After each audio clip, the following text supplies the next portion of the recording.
အာဆင်နယ်အတွက်တကယ်ပဲလုံးဝကိုအခွင့်အရေးမရှိတဲ့ပွဲမျိုးလားအားလုံးပဲမင်္ဂလာပါခင်ဗျချန်ပီယံလိပိုလိုပွဲသုံးသက်ချက်ကနေကြိုးဆိုပါရခင်ဗျာကျွန်တော်လင်းထက်ပါဗျ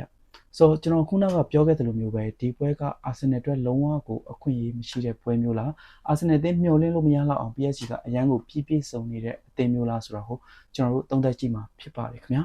PSG ကဒီအဆင့်ထိကိုတက်လန်းလာတဲ့တခြားမှာပေါ့နော်အင်္ဂလန်ကလပ်သွင်းတွေကိုကိုပြတ်နိုင်ပွဲတွေနဲ့ကြော်ဖြတ်ပြနိုင်ခဲ့တဲ့အသင်းမှာပြီးတော့ဘိုင်ယန်မြူးနစ်လိုအသင်းမျိုးကိုလည်းနှစ်ကြော့ပေါင်း6ဂိုးထိသွင်းပြီးတော့အကောင်းဆုံးတိုက်စစ်စွမ်းဆောင်ရည်ကိုပြသထားနိုင်ခဲ့တယ်အသင်းလိုက်ကစားအရန်ကောင်းတယ်ပြီးတော့ off the ball တွေမှာဘောလုံးဆုံးရှုံးရတဲ့အချိန်တွေမျိုးတွေမှာဆိုရင်ကစားသမားတဦးချင်းစီကအတင်းကို aggressive ဆန်ဆန်နဲ့လိုက်လူပြီးတော့ကျတော့ပြင်းထန်တိုက်ပွဲဝင်ကစားတတ်တဲ့အသင်းမျိုးဆိုတော့ကျွန်တော်သိထားပြီးသားဖြစ်ပါတယ်ဒါပေမဲ့ဒီပွဲမှာတော့ PSG ရဲ့ညာချမ်းမှာကစားလာမယ်ဇိုင်ရီအမ်မရီနဲ့ဒူရီတို့ပေါ့နော်ဒီနှစ်ယောက်စလုံးကဘောလုံးပိုင်ဆိုင်ထားတဲ့အချိန်တွေမှာအရန်ကောင်းပြီးတော့ဘောလုံးပြတ်နေတဲ့အချိန်မျိုးတွေအသင်းကခန်းစစ်ကစားရမယ့်အခါမျိုးတွေမှာဆိုရင်တော့အာယုံစူးစိုက်မှုပိုင်းမှာနည်းနည်းအားနည်းတတ်တယ်ဗျ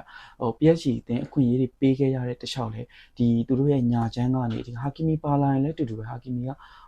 တိုက်စစ်လိုက်ပါမှုပိုင်းအရင်ကောင်းလို့ဆိုပေမဲ့ကန်စစ်မှာတော့အားနည်းချက်တွေအများကြီးရှိတတ်တဲ့ကစားသမားမျိုးပေါ့နော်ဆိုတော့ PSG အသင်းအခွင့်အရေးပေးရပြီဆိုရင်ဒီသူတို့ရဲ့ညာချမ်းတစ်ချောက်ကနေပေးရတာများတယ်ဒီမှာအာဆင်နယ်ရဲ့ဘယ်ချမ်းတိုက်စစ်က Trossard ဖြစ်တယ်ပေါ့နော် Trossard ကဘယ်လိုကစားသမားမျိုးလဲဆိုရင်ဘောလုံးကောင်းကင်ကစားနိုင်ပြီးတော့overlap တက်လာမယ့်ကစားသမားပဲဖြစ်တိုက်စစ်က Gyökeres ပဲဖြစ် Havertz နဲ့ပဲဖြစ်ကောင်းကောင်း link up လုပ်ကစားနိုင်တယ်ဘောလုံးဆုံးရှုံးနိုင်ခြင်းရှိဘောလုံးဆုံးရှုံးနိုင်ခြင်းအရန်ကိုနည်းတဲ့ကစားသမားမျိုးပေါ့နော်ဆိုတော့ဒီကစားသမားမျိုးရှိနေတဲ့အတွက်ကြောင့်မို့ဒီ PSG ရဲ့ညာချမ်းကိုကောင်းကောင်းကြီးဒုက္ခပေးနိုင်မယ်လို့ကျွန်တော်ထင်တယ်ဒီဘက်မှာအာဆင်နယ်ကဆာကာရဲ့ညာချမ်းတိုက်စစ်တဲ့ Trossard ရဲ့ပယ်ချမ်းကနေပို့ပြီးတော့အခွင့်အရေးတွေရှာဖွေနိုင်လိမ့်မယ်လို့ကျွန်တော်တော့မြင်တယ်ဒါဆိုရင်ဒီပွဲမှာအာဆင်နယ်အတွက်မျှော်လင့်လို့ရပြီလားဆိုရင်တော့အပြည့်အဝတော့မဟုတ်သေးဘူးခင်ဗျအာဆင်နယ်ကအာဆင်နယ်လုံနေကြအမားတွေအများကြီးရှိနေပါသေးတယ်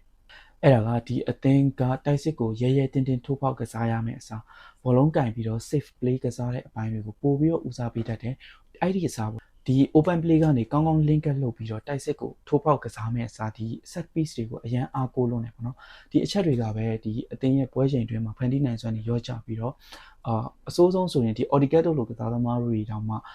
back pass တွေအရန်များတယ် safe pass တွေအရန်များတဲ့အတွက်ကြောင့်မလို့ဝေဖန်ခံရတာမျိုးတွေရှိတယ်ပေါ့နော်ဆိုဒီအချက်တွေကိုသာမလုပ်ဘဲနဲ့ရဲရဲတင်းတင်းတိုက်စစ်စင်စားမယ်ခုနကကျွန်တော်ပြောတဲ့ဒီ Trossard ရဲ့ဘယ်ချမ်းတိုက်စစ်ကနေ link up play တွေနဲ့တိုက်စစ်လမ်းကြောင်းတွေကိုအကောင်းဆုံးစတင်ပြီးတော့ခက်ရဲခက်တင်နေကစားနိုင်မယ်ဆိုရင်တော့ဒီပွဲကအာဆင်နယ်အတွက်အခွင့်အရေးအများကြီးရှိနိုင်ပါတယ်ဒါကတော့ Mikel Arteta ရဲ့ဆုံးဖြတ်ချက်နဲ့အများကြီးသက်ဆိုင်တယ်လို့ကျွန်တော်ထင်ပါတယ်ကျွန်တော်ရဲ့အမြင်ကဒီပွဲမှာတော့အပြန်အလှန်ထိုးဖောက်မှုတွေမြင်ရမယ်ဒါပေမဲ့အာဆင်နယ်ရဲ့ချစ်လက်တဲ့ခံစစ်ကစားပုံအာဆင်နယ်အသင်းရဲ့အရန်ကြီးမစွန့်စားတတ်တဲ့တိုက်စစ်လမ်းကြောင်းတွေကြောင့်ဒီဘက်ကသွင်းကိုတွေအများကြီးကတော့ကျွန်တော်မြင်ရမယ်လို့မထင်ဘူးပွဲချိန်တွေတစ်ဖက်တစ်ကိုးစီလောက်နဲ့အဆုံးသတ်သွားမယ်လို့ထင်ပါတယ်ခင်ဗျအားလုံးကိုကျေးဇူးတင်ပါတယ်ခင်ဗျ